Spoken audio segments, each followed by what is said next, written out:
이슈토크입니다. 제8회 지방선거 결과 부산은 4년 만에 보수 텃밭으로 다시 회귀했습니다. 단순한 지방 권력 교체가 아닌 처음으로 부산시장을 비롯해 16개 구군 기초단체장 선거에서 국민의힘 소속 후보들이 모두 당선을 확정지었는데요. 이번 지방선거 결과를 살펴본 향후 부산의 정치 지형에 대해서 이야기 나누겠습니다. 이번 시간 도한영 부산경실련 사무처장과 함께합니다. 어서 오시죠. 네, 반갑습니다. 예. 6일 지방선거 당시 저희와 함께 이제 쭉 결과를 지켜보셨는데 이번에는 그 이후의 이야기에 대해서 한번 이야기 나눠보겠습니다. 예. 사전 투표율은 가장 높았지만 부산의 투표율은 49.1%로 저조했는데요. 이는 전국 평균 투표율보다 낮은 수치이기도 합니다. 이유에 대해서 말씀해 주실까요? 그 앞선 2018년도 같은 경우는 58.8%, 그러니까 예. 9% 가까이 이제 낮은 수치를 이제 보였습니다.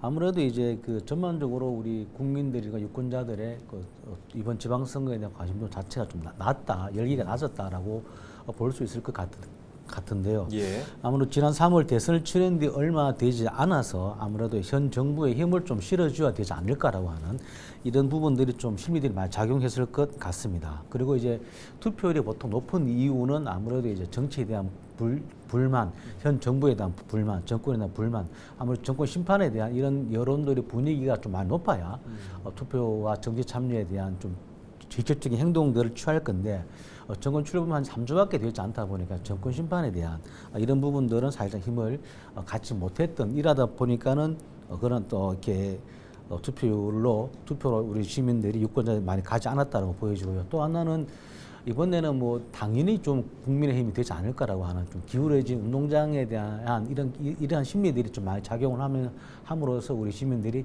투표장에 많이 찾지 않았던 이런 이유도 있겠다라고 보여지고요. 또 하나는 이제 부산 같은 경우에서 보면은 박영준 시장이 이제 후보가 공천을 받았죠. 공천을 예. 받았지만은 예비 후보 등록을 하지 않았습니다. 하지 않았고 공식 후보 등록 전날까지 시장직을 유지를 했었죠. 그러다 보니까 이제 변성환 후보 같은 경우 혼자서 이제 선거 운동을 하다 보니까는 언론이라든지 시민들의 관심도가 그만큼 높지 못했다라고 좀 보여지고요. 그러다 보니까는 이제 박영준 시장 같은 경우는 본인이 당선되는 데 유리했을지는 모르겠지만은 기본적인 선거에 대한 관심이라든가 열기 좀 이런 것들을 만들어내는 데는 좀 문제가 있지 않나 이렇게 말씀드릴 수 있을 것 같습니다. 아무래도 좀 이런 이유들이 투표율을 낮았던 좀 이유가 아니겠는가 이렇게 말씀드릴 수 있을 것 같습니다. 예, 지방선거는 대선과 총선에 비해서 관심도가 낮을 수밖에 없는데 이번에도 역시 여러 가지 요인으로 인해서 예. 아무래도 좀 시민들의 관심도가 낮았다 이렇게 네. 말씀해 주셨는데요. 지방자치의 꽃으로 불리는 지방선거지만 이번 6일 지방선거에서는 지역 의제는 사라지고 거대 양당을 위한 선거라는 지적이 나오기도 했습니다. 이 부분에 대해서는 어떻게 보십니까? 사실 이제 조금은 안타깝죠. 사실 이렇게 우리나라 정치가 지금까지 지방자치가 다시 부활한 30년이 지났음에도 불구하고 여전히 예. 이제 거대 양당 중앙당 중심으로 정치가 되고 있는 부분에 대해서 매우 안타깝게 생각을 좀 하고 합니다. 정치 공약을 봐도 그렇고 이제 공약들도 보면은 뭐 개발 중심이라든가 막대한 예산이 투입되는 이런 개발 사업들이 많고요. 그리고 저 공천 과정에서도 나타난 갈등과 분열들이 있습니다. 지역 협의, 지역 당협위원장과 뭐 의원들, 국회의원들 같은 경우는 보통은 뭐 다는 그렇지 않습니다만 많은 의원들은 자기 식구들 챙기다 보니까는 지역구 내 공천 과정에서 갈등들이 발생을 했겠고요. 그리고 선거구 획정도 마찬가지라고 말씀드릴 수가 있을 것 같습니다. 예. 이 선거구 획정 같은 경우는 뭐 나중에 또 말씀을 드리겠습니다만은 결국은 거대 양당 중심의 그런 이해관계가 맞아 떨어진 거죠. 그러다 보니까는 소수 정당이나 다양한 제3 세력들이 정치에 참여할 수 있는 자체가 사실 불가능하게 되는 이런 과정이다. 어쩌면 이런 모습들이 현재 부산을 비롯해서 대한민국의 풀뿌리 정치가 아직까지 크게 발전하지 못하고 있는 이러한 현실이지 않겠는가 이렇게 말씀드릴 수 있을 것 같습니다. 네, 또 이번 지방선거에서는 논란이 됐던 부분 중에 하나가 무투표 당선인이 이전과 비교했을 때 늘었다는 점인데요. 예. 부산에서도 이번 지방선거 무투표 당선인이 총 35명입니다. 예.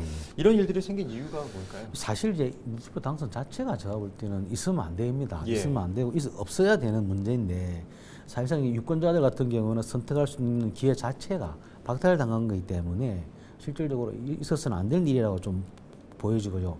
결국은 이러한 거는 이제 유권자들의 참여권에 대한 참석은 제한된다는 것이기 때문에 실질적으로 투표를 치르지 않고 유권자 같은 경우는 이제 어떤 정치인이 나올지 모르는 결국 선거 이후에 알 수 있는 거기 때문에 실질적으로 선택할 수 있는 것도 없어지기 때문에 예. 문제가 아닐 수 없다라고 좀 보여지고요. 더군다나 이렇게 정보나 공약, 선거 공약물에 제공되지 않다 보니까는 결국은 유권자들은 이 지역민들은 이 정보를 전혀 알 수 없는 이런 상황이 있다라고 좀 말씀드릴 수 있을 것 같습니다. 그리고 공약이나 정책 이 부분들이 사전에 잘 알려지지 않다 보니까 차후에 실질적으로 검증이라든가 그런 데서도 제대로 하기 어려운 이런 것들 다 다시 악순환 될 수도 있기 때문에 기본적으로는 무투표 당선은 제가 볼 때 반드시 좀 없어져야 될 상황이라고 말씀을 드릴 수가 있겠고요. 예. 철저하게 이 역시 거대 양당들의 이해관계가 맞아떨어졌던 그런 과정이라고 말씀드릴 수 있을 것 같습니다. 그리고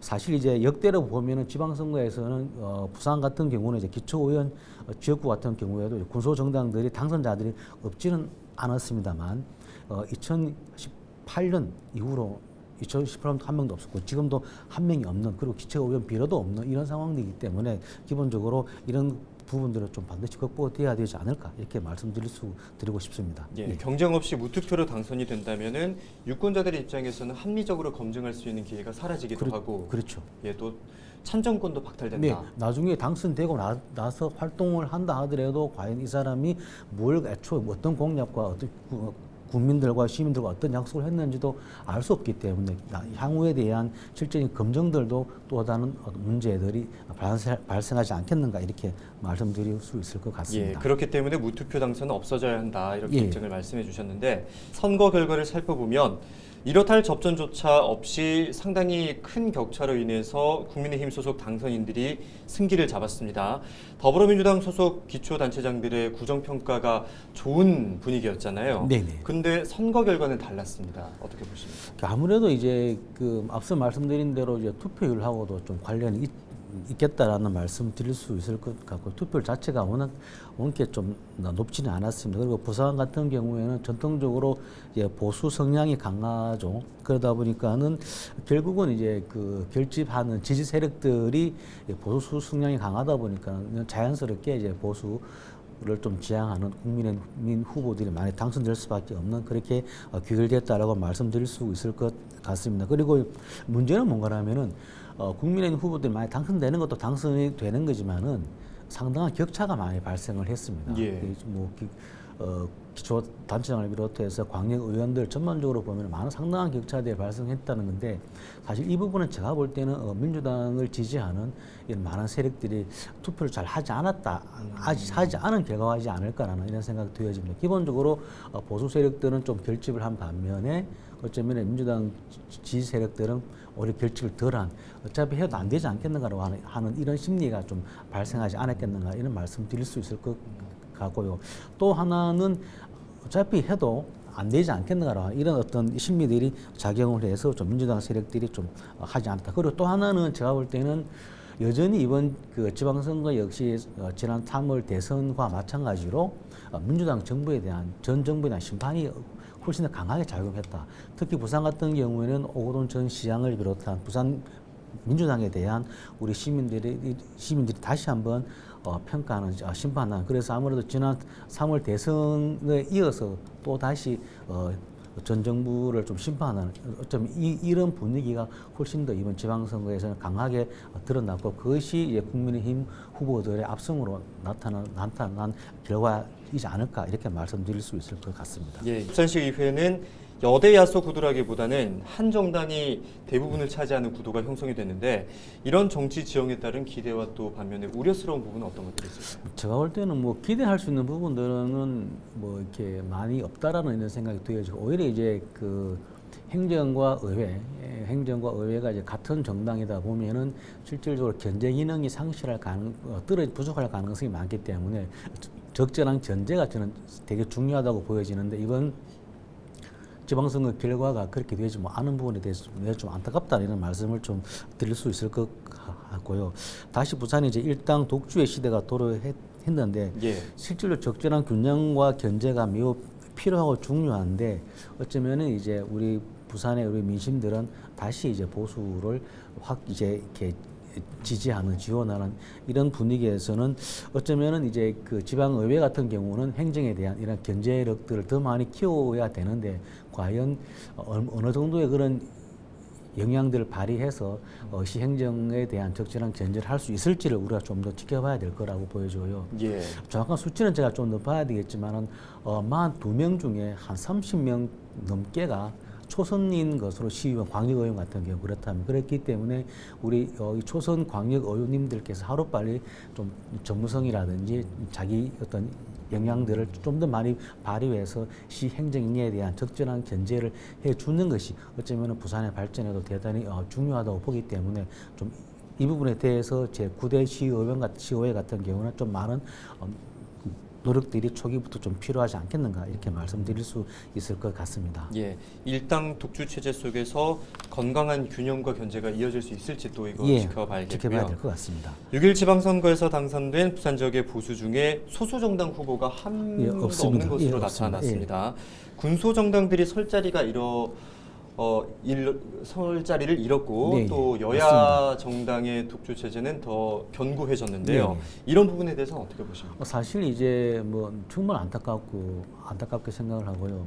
선거구 획정 과정도 마찬가지입니다. 사실 이제 선거구 획정위원회에서 제시한 안이 있었거든요. 사인선거구제를 최소한 10군데 정도로 이제 계획을 했는데 결국은 이제 시의회에서 다시 전부 다 쪼개고 한 군데만 기장 다 3선거구, 다선거구 한 군데만 이제 사인선거구제로 갔단 말입니다.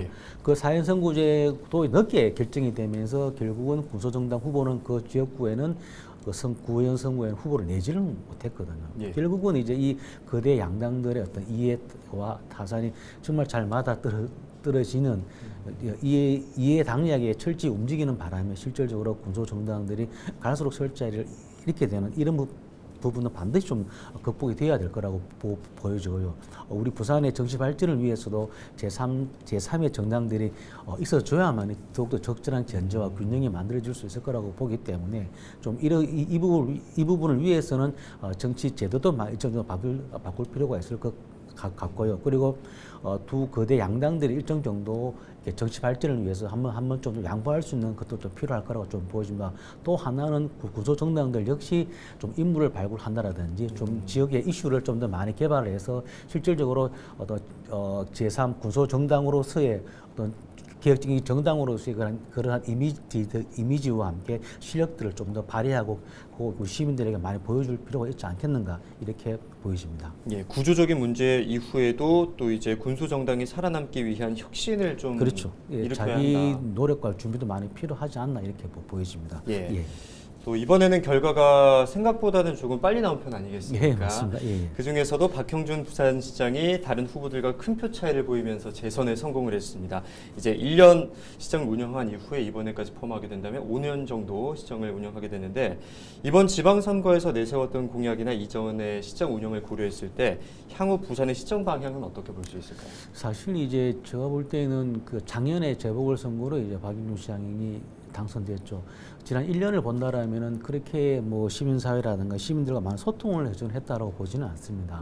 나름대로의 자기 철학을 갖고 이제 여러 어떤 시정을 했더라고 좀 보여지지만은 짧은 1년 동안에 어떤 성과를 내는 시기는 좀 힘들었다라고 얘기를 할 수 있을 것 같아요. 어찌 보면은 박영준 시장은 이제 본격적인 이제부터 자기 어떤 철학을 시정에 반영할 거라고 좀 보여지기 때문에 어쩌면은 이후 4년은 대단히 적극적인 이러한 어떤 활동력을 펼치지 않겠는가 또 본인의 스타일대로 실질적으로 그렇게 할 거라고 조금 보여집니다. 그러면서도 조금 이제 우려되는 점들은 뭔가라면은 이번에 이제 박 시장이 내놓은 주요 공약들 보면은 이제 개발 중심의 공약이 많습니다.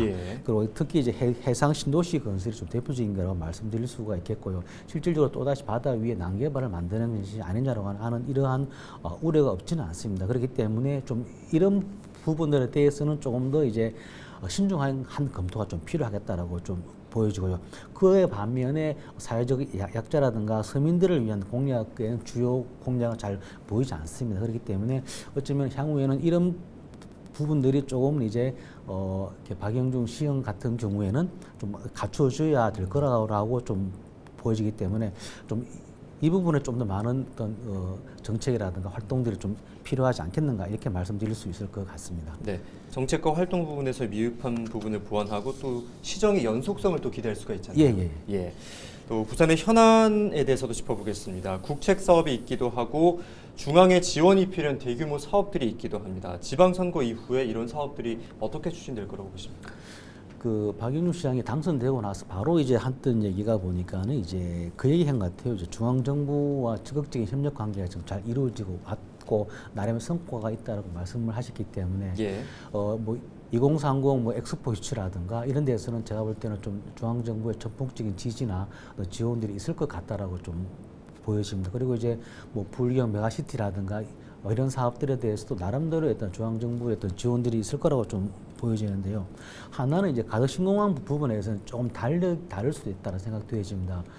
지난번 이제 국정과제, 현 정부 국정과제를 봤을 때 들어보면은 가덕 신공항뿐만 아니고 대구 그리고 새만금, 제주공항 그리고 가덕공항을 4개를 같이 언급을 했던 과정이 있기 때문에 어쩌면은 현 정부가 우선적으로 가덕공항을 이렇게 지원하겠는가에 대해서 제가 조금 의문이 드는 물음표가 들기 때문에 어쩌면 가덕신공항의 조기 착공에 대한 조기 개항에 대해서는 아무래도 박영준 시장 같은 경우에 좀 더 적극적인 어떤 정치력을 발휘해야 가능한 문제가 아니겠는가라고 보기 때문에 일정 정도의 현 정부로부터 윤석열 정부로부터의 어떤 주요한 몇 가지들에 대해서는 나름대로 어떤 좋은 신호들을 받고 있지만은 가덕신공항에 대해서는 좀 더 한번 박영준 시장이 좀 더 적극적인 노력들이 필요하지 않겠는가라고 좀 보여집니다. 네.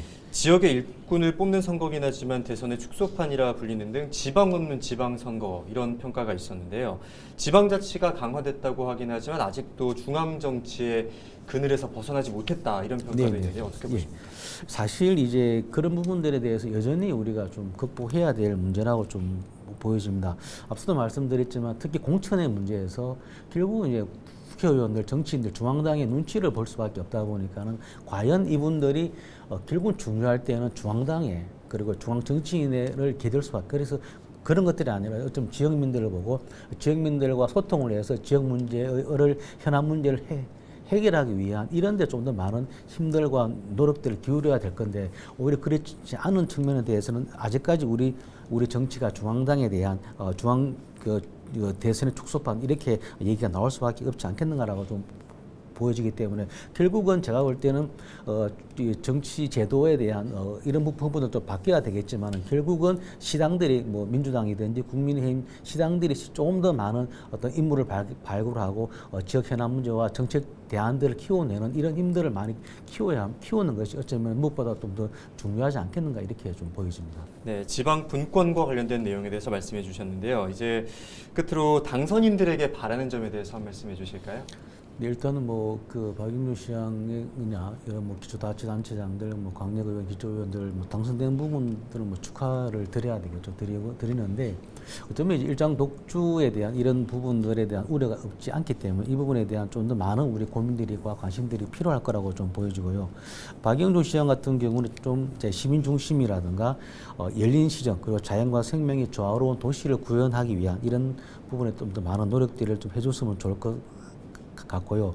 청년 인구 유출이 적고 일자리가 생겨나는 그리고 경제가 활기찬 도시를 만드는데 좀 더 많은 노력들을 해줬으면 좋겠습니다. 그리고 시민들과 소통하는 부산 시정을 만들어줬으면 좋겠고요. 그리고 시의회 같은 경우에는 이제 정책적 대응력을 키워내서 시 행정의 독주를 적절히 견제하는 이러한 시의회가 되었으면 좋겠습니다. 그리고 단체장 같은 경우는 국민들과 주민들 삶 속에 좀 어려운 것들을 좀 잘 긁어내어서 생활 정치를 구현에 적극적으로 매진해줬으면 하는 바람입니다. 이 모든 부분들을 통해서 부산이 시민이 행복한 도시를 만드는데 우리 모두가 함께 좀 힘을 같이 했으면 하는 바람입니다. 예, 이제 앞으로의 4년을 이끌 일꾼이 뽑힌 만큼 더 나은 부산의 발전을 기대해 보도록 하겠습니다. 오늘 말씀 감사합니다. 네, 고맙습니다. 광역기초단체장과 광역의회 모두 권력교체가 이루어지며 시정 운영에는 탄력이 붙을 것으로 예상되는데요. 하지만 감시와 견제 기능은 약화될 것으로 보이는 만큼 시민들의 관심이 그 어느 때보다도 필요한 시점인 것 같습니다. 헬릭스토크 여기서 마칩니다. 함께해 주신 여러분 고맙습니다.